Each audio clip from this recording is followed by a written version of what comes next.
Hey, everybody. Thanks for being with us again for another weekly edition of our So Does It Matter one-on-one podcast, where we here at this website devoted to California politics are lucky enough to interface with some of the people that are making things happen here in the state of California. In this case, somebody who really wants to make some good things happen.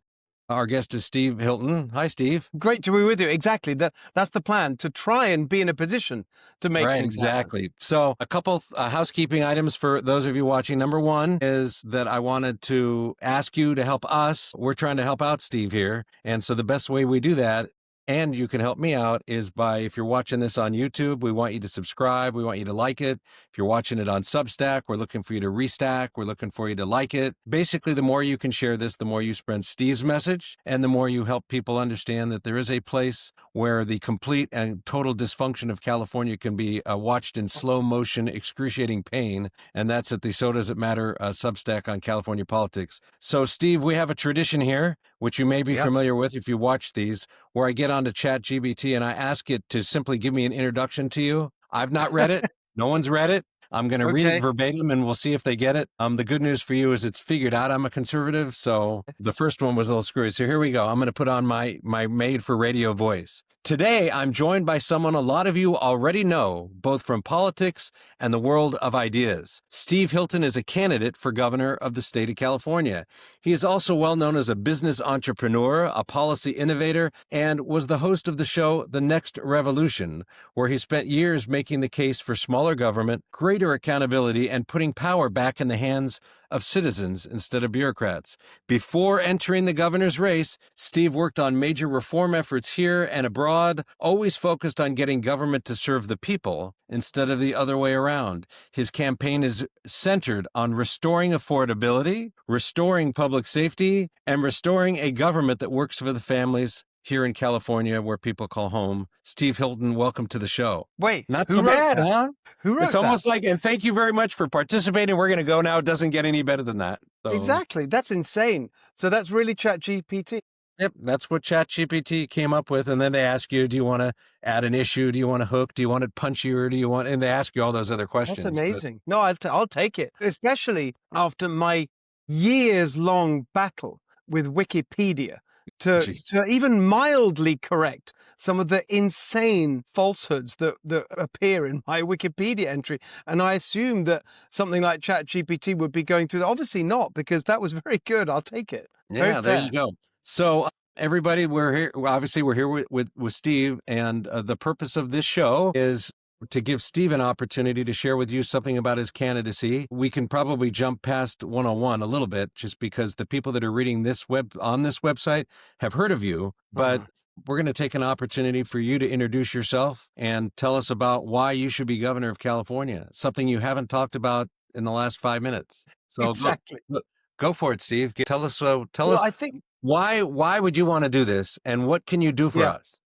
Well, it's interesting. I mean, funnily enough, I'm just coming from an event in Novato in the Bay Area. And, I'm on the road a lot. We're doing, all day long on the road, many events all over the state. And that's what it's been like, because I'm fighting for this very hard. You develop your kind of basic stump speech, and then I love the Q&A. So that's usually is the longest part of these events. But actually the stump speech I have in a very simple structure, who I am and what I'm fighting for. And on the who I am front, I guess the most important thing I would love to convey to everyone watching and listening who may know me from the TV, and that's, of course, how most people would know me, because I was on Fox News for many years hosting The Next Revolution and as a contributor and so on. But actually, most of my career, as ChatGPT accurately captured there, most of my career has been in business. I've been, whether working for other companies all around the world, starting my own businesses back in the day in England, including restaurants, which I always point out is a very tough and very real business. And that's one of the reasons I love doing events in restaurants. Hard. It's entirely possible that, having run restaurants, if you actually become governor of California, you may say that it's the second hardest job you've ever had. Exactly. It is as I always point out, it's a nightmare business at the best of times. And right now in California, they're making it the worst of times. And so I really have that small business owner experience that I think genuinely it enrages me, truly enrages me to see what's going on in terms of the nonsense that small business owners, in particular, all businesses, by the way. I mean, we have the worst business climate in America. That's, Chief Executive Magazine does a survey every year. For the last 10 years, we've been voted 50th out of 50 states, but small businesses in particular. So I've got that experience, and I've also got government experience, which I guess people may know a little bit more because I used to talk about it a bit more on the Fox show and elsewhere. But in a way, it was the bookends of my career in the UK, because straight out of Oxford University, I went to work for the Conservative Party. That was in 1990. It was the last year of Margaret Thatcher's premiership. So I had the absolute Well, that's amazing pretty cool. honor of working. I The don't want Iron to Lady. say for her, she was up there and I was down here, as a little, junior researcher in the Conservative Research Department in party headquarters in London. But I did prepare That's briefing materials for her directly, and I would walk it over to 10 Downing Street. And I had the occasion to be in meetings with her. One of them actually where I was translating, because it was actually, I don't know if we're going into this story. Maybe this is a story for the end, but I'm in it now, so I'm going to tell it, which is, it was 1990, my first year, straight out of Oxford. It was also the year when it was just after the fall of the Berlin Wall. You'd had all the regime changes in Eastern Europe, newly elected democratic countries all in Eastern Europe, and they were all inspired by Margaret Thatcher and, of course, President Reagan. And in 90, they wanted to come to the Conservative Party conference, the equivalent of the convention, to say thank you, and to both President Reagan and Prime Minister Thatcher for holding alive the torch of freedom, for fighting the Soviet Union. So they were all in town for that. Now, my parents are Hungarian and my stepfather's Hungarian. The whole family's Hungarian. Most of them still live in Hungary. And I speak Hungarian, not perfectly, but, passably. And so because in England, politics, it's all very much on a shoestring and there's no money, you probably might say that's a good thing. And so I literally got a call, or someone came up to me and said, and they thought, wait, don't we have that Hungarian kid? Maybe he can do the translating, then we don't have to pay for an interpreter. So literally, that was one of the things I did, with Margaret Thatcher, translating with a Hungarian, whoever it was who came. And so that was that was the beginning of my career. But then most of the rest of it was in business, as I said, working for other companies all around the world, starting my own companies, including the restaurant. And then I went back into politics many years later when David Cameron, who I had worked with at the Conservative Party when we were young kids, he went into politics, got into parliament. And then when he wanted to run for the leadership of the party, I ran his campaign. And then when he won, I was with him and then helped elect him prime minister. And then I was in 10 Downing Street serving as senior advisor. I had an office right next to the cabinet room. That was the job I did just before moving here. So my career is actually, so the TV thing is a kind of interesting, amazing detour from what I've mostly done. Hugely grateful for the opportunity, but most of my career has been not that. And so you're running for governor of the state of California, which is no small endeavor, and we can talk about the politics of it, but why don't we talk about what it is that's driving you to want to do this? Well, I think it's actually a little bit related to what I just spoke about, which is when I think about my experience, my training, what I've been doing, genuinely focused on doing things and making changes happen, particularly that time in the government. And it really showed me how hard it is to make change happen in government. I ran into numerous battles with the bureaucracy, the civil service. That's, been reported elsewhere. People have written books about it. And then when I think about California, we moved here 2012, my wife and my two sons. It was really for family reasons. It wasn't necessarily for the long term. My wife at the time, she was working at Google. She had this big job there. I had my big job in 10 Downing Street. When our second son was born, it was just a lot, the travel and the time difference and all that. That's why we moved here to the Bay Area. But as the years went on and I just had, I taught at Stanford, I started a business here, had a whole new career in TV. Just felt so in love with California, with America, became an American, and just felt increasingly frustrated as the years went by, just being on TV, talking about things. And I really I just wanted to get back to doing things. And so actually the first thing I did was not, oh, I'm going to run for governor. It was like, I want to get back into the world of policy and all that. And about 3 years ago, I think I started this organization, a C4, a kind of policy-based organization called Golden Together. And the first issue that I worked on was the housing crisis, and the cost of housing is the number one reason people are leaving the state. So that really got me into California politics and whet policy. your appetite. Yeah, and the thing that was interesting, and I don't want to say there was a one moment when I said, right, I'm running for governor, but it's pretty close to that because actually what happened after sort of, I don't know, a year or so of working on this, we were actually trying to get a ballot. I spent a lot of time talking, listening, traveling, talking to people involved on all sides of the housing issue, and came to the view that that actually it's very difficult to unblock things in the legislature. And so what we could do usefully was through a ballot initiative. So I was working on that. And without getting into the weeds of that issue, one of the components of the ballot initiative was ending the private right of action under CEQA to eliminate all these lawsuits that block anything from happening. And I was in Sacramento and we failed to raise the money to do the ballot initiative. So then I was trying to make it happen maybe through the legislature. At least let's try. So I had these meetings. I was in the office of a Democrat member of the state legislature who was supposed to be good on the housing issue. And we were talking Right. about this, and they said to me, this is fantastic. This would be transformational if we could do this thing on CEQA. And I said, great, let's work together on it. Bipartisan, that would be great, wouldn't it? And they said, no, sorry, I can't support it publicly. The unions would hate it. I said, by the way, because the main beneficiaries of this policy are the unions who abuse it to file lawsuits to use as leverage to extract conditions. Whole other story. Anyway, I said, yeah, okay, sure, the unions would hate it, but so what? You've just told me it would be transformational. And they said, I never forget it. Literally in an office high above the Capitol, you could see the dome of the Capitol. And they did this with their arm like this, waved their arm. If people are listening, they won't see. I'm waving my arm around. And this person said, yeah, well, the trouble is the unions run this place. I thought, I can't believe it. You elected member of the legislature.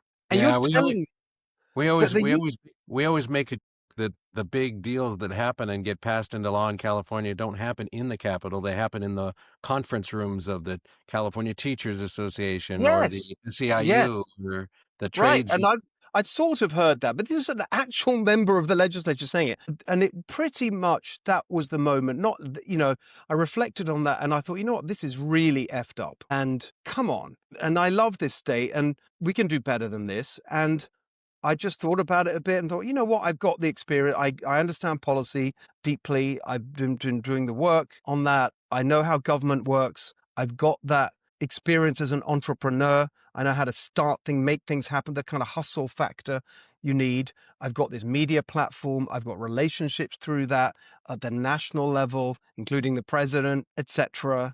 He wasn't president at the time this was going on. And I just put it all together and I just thought about it a bit. I'm going to go for it. Why not? And that's really how that happened. That's amazing. So, what would you say if you were going to tell me the top 2 or 3 issues that you're going to be focusing on in the campaign? Because Yeah. obviously you can't talk about, you got to stay focused. So, what would Yeah. I those? mean, look, I'll sort of answer that two ways. That yes, I'm very clear about what we might call the campaign focus. And I've already, I've started that, pretty much at the beginning. I mean, I've been saying it now consistently already, and it's going to continue. These were designed. I focused on these because I think they're the right things to focus on all the way through to the general election. Is number one, I'm not going to give you the tip of the iceberg, as it were. There's beneath the simple policy commitment. There's a mountain of policy work that Right. has been done that I've done, in producing all the policy papers at my organization, Golden And I Together. should probably, I should add for everybody listening, I've been the beneficiary of reading them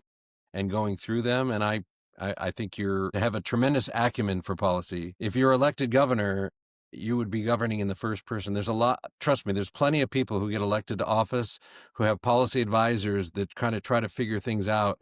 You've been one. So it's always better if you could put somebody in the elected office who's actually trying to figure this stuff out themselves. Mhm. And, I always joke because in the state legislature, you kind of get to a point where you want to be able to kind of dismiss all the staff people and have a principles only conversation. And we've gotten to the point in our state legislature where if you were to dismiss the staff people, there's no conversation, because especially on the Democrat side of the aisle, the people getting elected are not being elected because they're policymakers. They're being elected because they can be told what to do by the unions and they implement.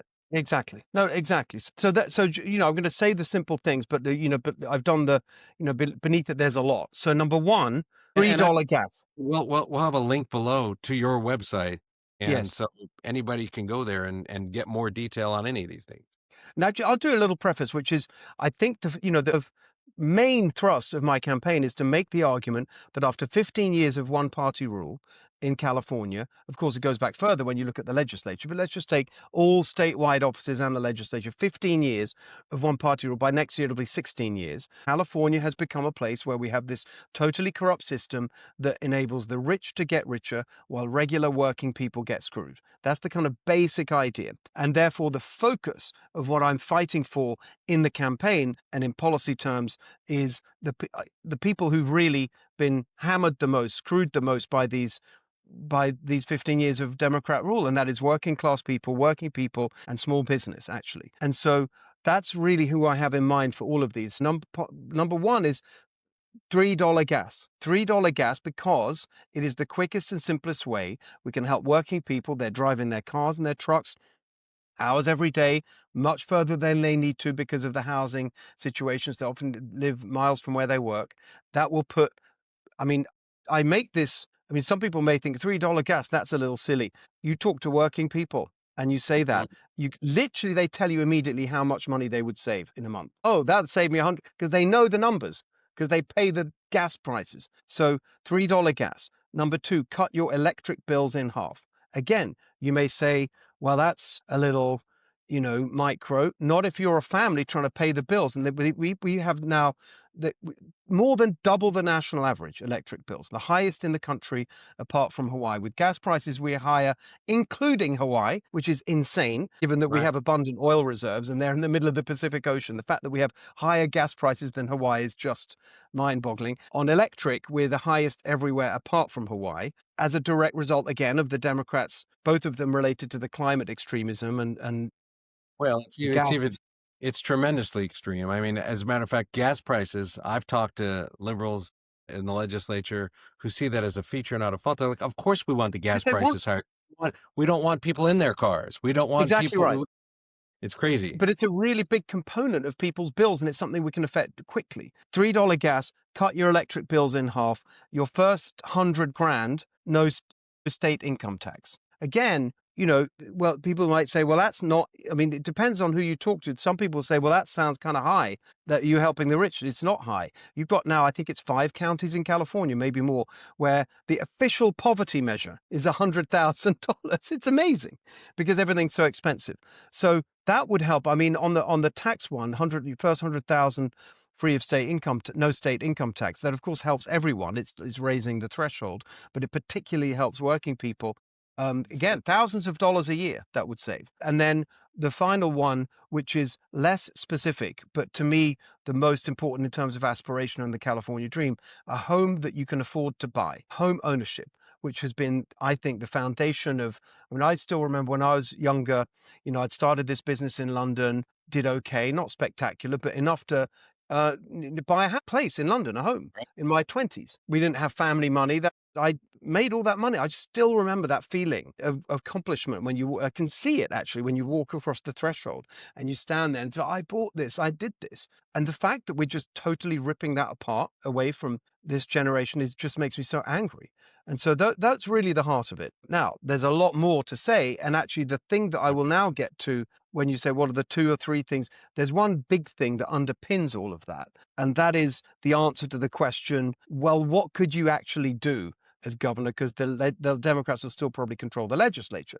And the answer to that question is you run the executive branch and you run all these agencies and you have thousands of appointments to literally hundreds of agencies, and you can redirect their work. You can change enforcement. You can do, I'll give you a good example. You look at the $3 gas thing. There's a number of components for how you get there. The low carbon fuel standard, the cap and trade system, refinery regulations. But a big one is opening up California production, because we're now in the insane position of importing nearly 80% now of the oil we use. It's just a total joke. Nuts. It's nuts. But the way that's been, you've got Newsom now flying to the rainforest for the climate conference. I'm just, as we speak, I'm just about to put out a letter. I'm writing to the head of the climate conference saying, you should not be giving this guy a platform. Why? Because as a result of his climate policies, we now in California are buying half the oil that is drilled in the Amazon rainforest. Just incredible. So that massively contributes to the cost. Now, there's a very important little case study in how you can make change happen as governor, because the way that they're shutting down California oil and gas production is no one passed a law to do that. It's being done through CalGEM, the agency that's responsible for issuing permits. And they're not issuing permits for anything to do with oil and gas on the direct instructions of Gavin Newsom for maintaining existing wells, for expanding existing wells, for drilling new wells in existing fields, all of this stuff Just that you creating could just scarcity out of fiat. exactly. No, but that is something that you can, actually almost overnight reverse by putting in good pro energy, kicking out the climate zealots and putting in pro energy people and just telling them issue every permit as quickly as you can and let's get things going.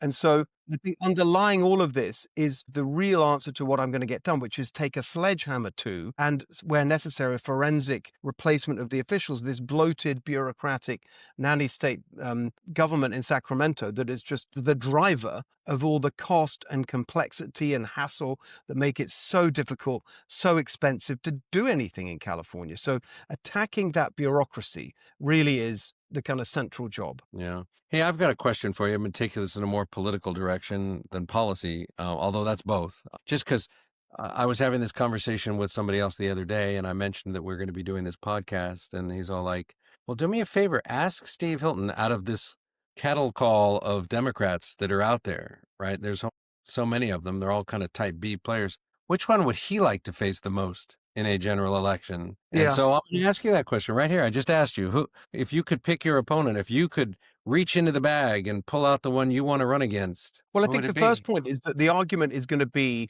time for change after all this disastrous year, all these disastrous years, and that's the starting point in the argument about how we can pull this off. I've never said this is going to be easy, but I think it's possible. It's not impossible to win. It's perfectly possible, and our starting point is good because there, there's a clear majority now, and has been pretty stable for the last 2 years, of people agreeing by large numbers that the state's going in the wrong direction. 50%, 65% of some of those polls. And so there's a majority for change. And so the real point is that in a way it doesn't matter because the problem is the Democrats, right? There's a majority for change. So Right. So whoever it at is, some level, what you're basically saying is they all suffer from the same fundamental problem, they're which is Democrats. we're all Yeah. part And of the so what same. I get, yeah, and I get asked on, other media, they say, well, how can you win as a Republican? I said, well, excuse me, with their record, the worst of any state by far, the highest poverty, highest unemployment rate, highest cost for everything that matters, worst business climate, you name it, everything a disaster, worst roads. I feel, It's hard I to feel, find something where we're not the worst performer in the I country. feel, I feel, After a record like that, how would a Democrat win? Are you really like saying being, that they I feel like deserve being, another 4 years of one party rule? Within that, I think that that, like I don't want to sort of Katie Porter's obviously had a yeah. rough time. And so Well, I mean, at some level, I think they're all bad on policy, right? But you have, I mean, people are people, so some of them are going to be more likable than others, which is why my pick for you is Katie Porter, because I think that she's nuts and unstable, and I think that that comes across in everything that she does, and she's got a petulant attitude about her. But um, you know, well, that although that attitude, I've got to tell you, the attitude that was revealed in that interview, it kind of is the attitude of the Democrats generally. There's a real arrogance now. They assume that they're going to win.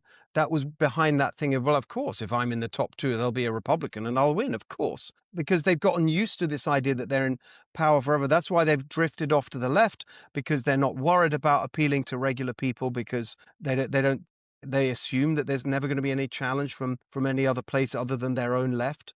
And so and then the further point I would make is that I assume that the candidate, I mean, I'm planning on being in the top two as the Republican candidate, and I'm assuming that the Democrat candidate, whoever it is, will be the candidate of the Democrat machine. of And that's a course. very real thing. The government unions, all the other unions, but particularly the government unions, Pelosi is still very involved in that. You hear that Pelosi can't stand Katie Porter, and they've been looking around for someone else to get behind, hence the chatter about Alex Padilla, who announced last week that he wouldn't be running. So I don't know who they're going to get behind, but she's plugging away. She's not giving up. So we'll see.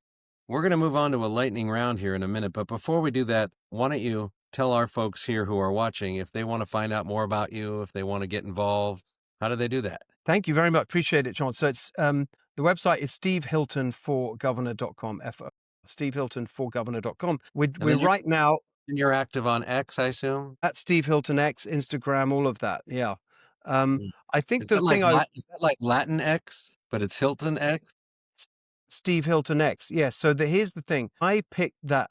So it's at Steve Hilton was taken, Right. and this is going back when we first, like years ago. I know when it was when I started my company, my tech companies. Like so, it would have been 2013.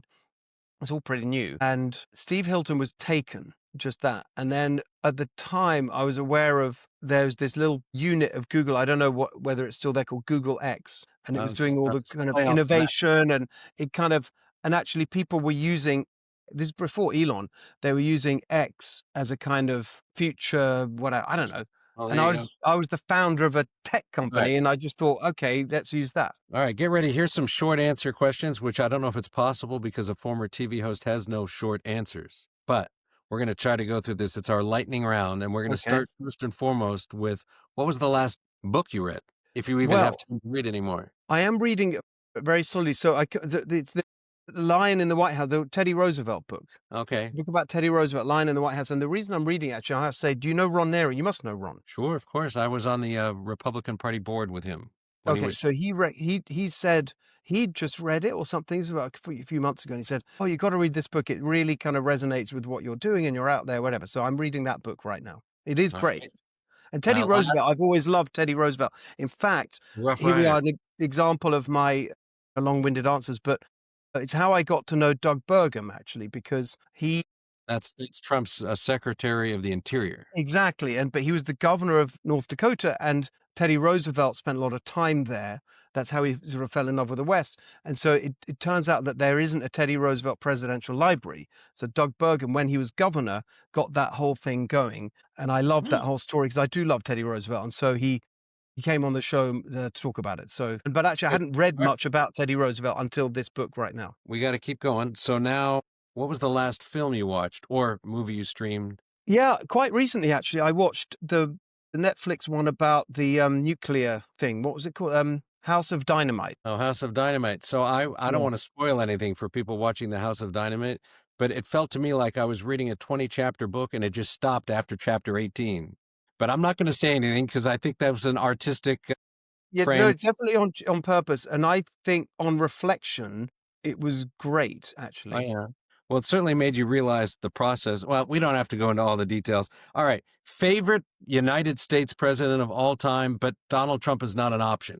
Yes, Because if I okay. did that, everyone was saying Donald Trump. So I I know. want to. He's the only one I know. So it's like, also, by the way, and an amazing thing. What a country. I come here, I'm the immigrant. Now I'm sort of talking to the president on the phone. And I have to just very quickly tell you a story, which is a great story about Donald Trump, which is I was talking to him on the phone. I don't want to make out I'm on the phone. I'm really not like constantly talking to the You're like president. But anybody who's on Fox News. You say something and he calls you to well, comment on what. this is more recently. This was during the campaign. Anyway, we're talking about something else. And then he jumps in and said, "Hey, Steve, I saw your thing about $3 gas." And I said, "Great." And he said, "Yeah, it's great. Keep saying that. You'll win the race just with that." And then he said, "Wait, what about 250? Try 250. That'd be better." And I He's just think bringing it that's down himself. I said, Sir, I'd love to, but I think 3 is going to be hard enough. There you go. All Anyway, right. So um, without I'm putting gonna go aside, with predictable choice, but I got a little story to go with it, okay? Which is I'm gonna go with Reagan. okay, And it goes back to that point I was making about Hungary and what an inspiration he was. Of course, as a governor of California, an inspiration on that level as well. But the thing that I really want to I just tell you the story, which is Margaret Thatcher. This was a few years after I'd left politics and before David Cameron and all of that. My wife actually was then working for the then leader of the Conservative Party, a guy called Michael Howard. And it was Margaret Thatcher's 80th birthday. And there are a lot of different events to commemorate that and honor her in London with the party in Parliament and all that. And there was a very small dinner that the leader of the party, this guy Michael Howard, for her. And I was invited really because of my wife, who's the chief of staff to the then leader. And there's about 12 of us. And the Carlton Club, like the home of the Conservative Party in London. And by this time, Lady Thatcher, she had dementia. Everyone knew that she wasn't making public speeches anymore. And so we were told that she wouldn't be making a speech. But, she's fine. You can have a conversation, but she goes in and out. That was how it was put to us. We all were there. She arrived looking incredible, magnificent, just perfect. I was actually seated next to her. and we had a very nice conversation. I told her about how, when the new she was very interested in my work in Poland with Lech Wałęsa's political party. I did some work there after the Berlin Wall came down and the new regimes, whatever. So we had good conversations about that. Then the leader, John Michael Howard, made a beautiful tribute to her, and that was supposed to be it. But then I could just feel her. She's like standing up to say something, which wasn't supposed to happen. And she stood up, and there was this really long and uncomfortable silence where we were all like, "Oh my gosh, you don't want to have an embarrassing moment," and we were just like, "What's happening?" And then Right. she Is sort of she going to give the greatest speech of all time, or is she going to ask where she is? Exactly. And it was actually one of the most moving speeches I've ever heard in my life. Short, not a long like 6, 7 minutes. But here's the point about Reagan. The ending, I still remember the last lines of this speech. And the whole thing was about what her career had been all of. He was reflecting on her whole life. And this is how she ended it.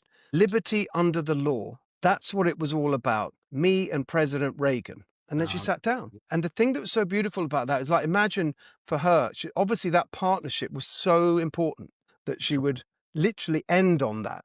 And I don't know, I just felt like, especially now being here, running for governor, Reagan was governor, there's something really wonderful about all of that. All right. Least favorite American president as you educated yourself on presidents. I'm so excited to say and spit out the name of Biden. and for this reason, even when you look at some of the ones that we may not agree with politically or whatever, and may really be very critical of their impact on the country, as I would be, for example, with Obama and so on, Biden is so beneath the role of president. He's a total mediocrity, a machine politician, believes in nothing, stands for nothing, never believed in anything. That's why he would just, drift along in all those years in politics, done nothing else in his life, just whatever it takes to climb the political ladder. He would say it, he would do it. Just a pathetic mediocrity that I just think was so appalling that he ever got there. And we all saw the results. But I'm very, very happy to say he's by far the worst. These last two, you got to give me just quick answers. A current world leader, not including our president, whom you admire. Meloni, she's fantastic. From Italy. All right. Yeah. And now this is harder to do than most people think. If you were to pick one world leader you despise the most, and there's some very despicable world leaders. You mean currently? Currently, yeah, right now. Yeah, I think she is a monster and a tyrant. I would agree with that. If you could wave a magic wand and change one thing in California policy. I mean, it's a sort of big, it's the bureaucracy, it's the swamp, the machine. Oh, actually, I'll tell you what you could do is I've talked about this, which is, I wrote about it in my previous book, I think, in Positive Populism, the money, the corruption. So I classify it as conflict donors. In the legislature, you can't vote on things where you've got an interest, which, by the way, these legislators have just imposed on local government pay-to-play rules, right? If you've got some kind of conflict in local government, you can't vote on whatever that is. It's fine for them, though. It's so I think that would structurally make a huge difference. Steve, we did a survey of our watchers, right? And we asked them how long they want a podcast to go, and we've hit the end of our time because we want all to watch this. But I really appreciate you being on with us. We'll make sure we have lots of links in the show notes for getting to your website and all of that. I want to thank everybody here for spending this time with us. Again, I will close as I open. The one thing you can do to help Steve the most and Jon the most would be to share this. Whether you're sharing it on YouTube, on Substack, we have it on Spotify, Apple Podcast, and all that. Letting people know is the single best way to help us both out. So, Steve, thank you very much. Of course, great to be with you. Thank you.